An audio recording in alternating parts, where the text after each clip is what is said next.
najrajši sem tam, da gledal tvoje sanoče.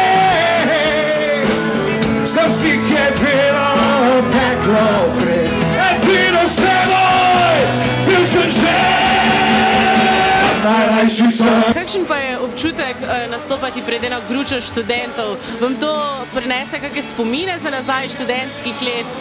Ali sam gledate njihovo norenje? Nekaj spominov je bilo, samo smo jih sproti išvicali, tako da je bilo peklensko vroče.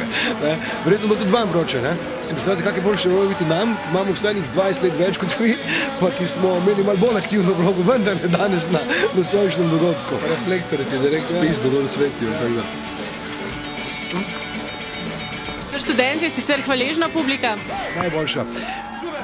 Pred parimi dnevi je v enem resnih slovenskih tednikov kitarist skupine Njet izrazil tak poklon skupini Midva, da nas študentje naravnost obožujejo.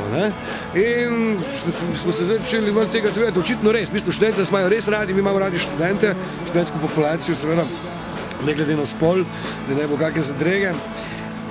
In res se vse dobro počutimo. Ne vem, katera generacija študentov ste živi, ampak očitno pod mladih še kar prihaja in tudi zato nenazadnje ni naključje, da se še nas niste naveličali na teh študentskih masovkah. Mi pa počasi tudi pazimo, da se nas ne boste in da se nas boste kmalu spet zaželeli. Ok, 3 še bomo, ampak če nobene zakovne. V redu. Pece se bilo, za market let potem govorimo.